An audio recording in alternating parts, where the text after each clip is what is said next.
À Berlin, ce bâtiment abritait autrefois un centre de détention de la Stasi, aujourd'hui transformé en musée.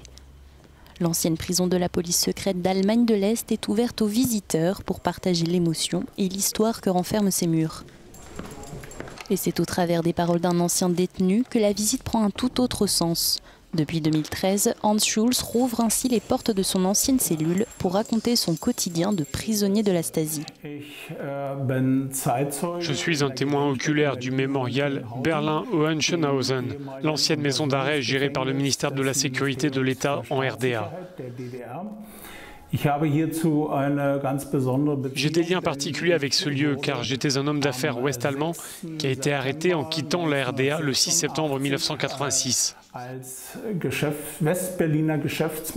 L'accusation retenue contre moi était l'espionnage.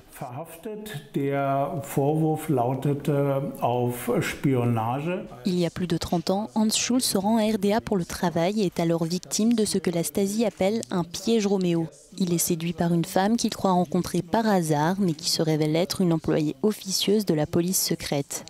Peu après, il est arrêté et accusé d'espionnage. Il passera ainsi 13 mois au sein de la prison, entre interrogatoires et séances de torture. Le musée retrace le quotidien de ses détenus. Les personnes emprisonnées ici ont été complètement dépersonnalisées.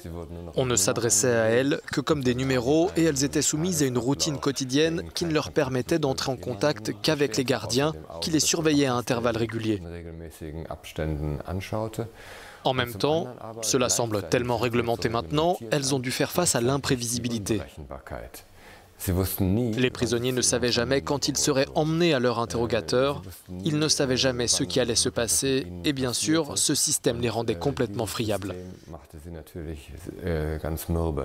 Chaque année, Hans Schulz raconte son histoire à 450 000 personnes, un témoignage essentiel pour que les jeunes générations n'oublient pas ces sombres années.